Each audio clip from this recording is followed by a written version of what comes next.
Hello everyone, কেমন আছো সবাই? সবাইকে জানাই নতুন বছরের অগ্রিম শুভেচ্ছা। সত্যি বলতে 2024 এত তাড়াতাড়ি শেষ হয়ে যাবে, সেই কারণে আমার খুব মনটা খারাপই লাগছে। কারণ এই 2024 আমার জন্য খুবই একটা স্পেশাল ইয়ার। সমস্ত কিছু আমার জন্য ভালো হয়েছে, সমস্ত কিছুই, কোনোটা খারাপ হয়নি, কোনো কিছুই খারাপ হয়নি। সবথেকে উপরি পাওনা হচ্ছে আমার মেয়ে হয়েছে এই 2024-এ, আর আমি কনসিভ করেছিলাম 2024-এ, আর 2024-এই আমার মেয়ে হয়েছে। তো আগের ইয়ারে যদি কেউ আমার ভিডিও দেখে থাকো, তো আমি একটা রেজলিউশন করেছিলাম যে আমি আমার লাইফস্টাইলটাকে চেঞ্জ করব, আর যে কারণে আমার অনেক কিছু প্রবলেমও হচ্ছিল। তারা মূলত প্রবলেম হচ্ছে আমার কনসিভ করা। তো আর বলেছিলাম যে আমি যেটা চাই সেটাই যেন পাই।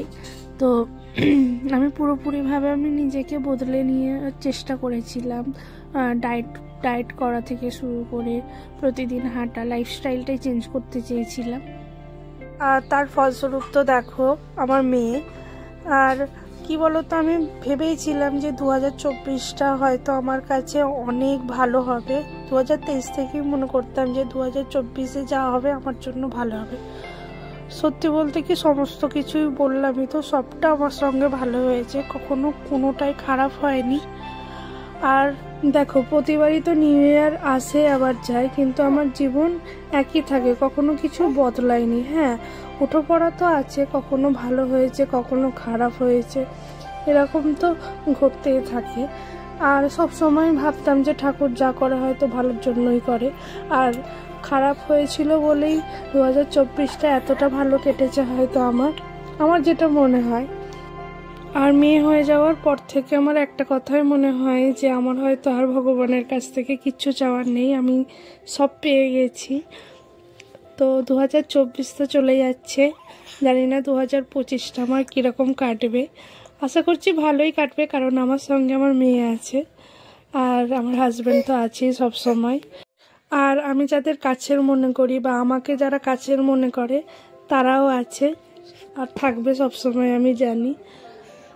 আর কারণ এরা ছেড়ে যাওয়ার নয়, যারা আছে আমার সাথে।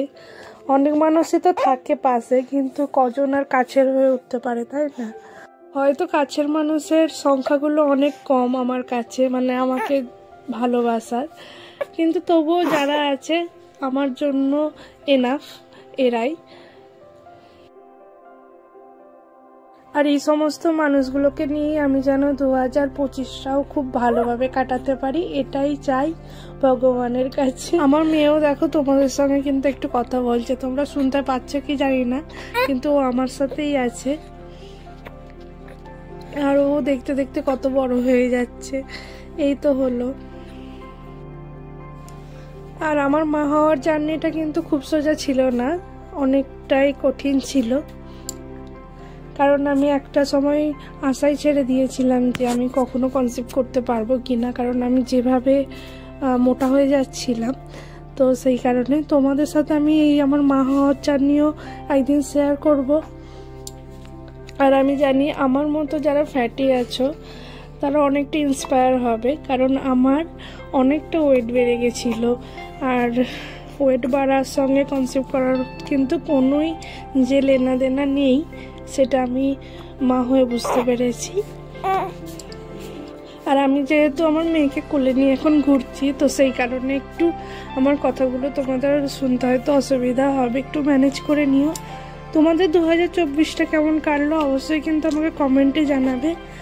আর তোমাদের এই বছরের রেজলিউশন কি আছে সেটাও কিন্তু আমার কমেন্টে জানাবে। তোকে বাই।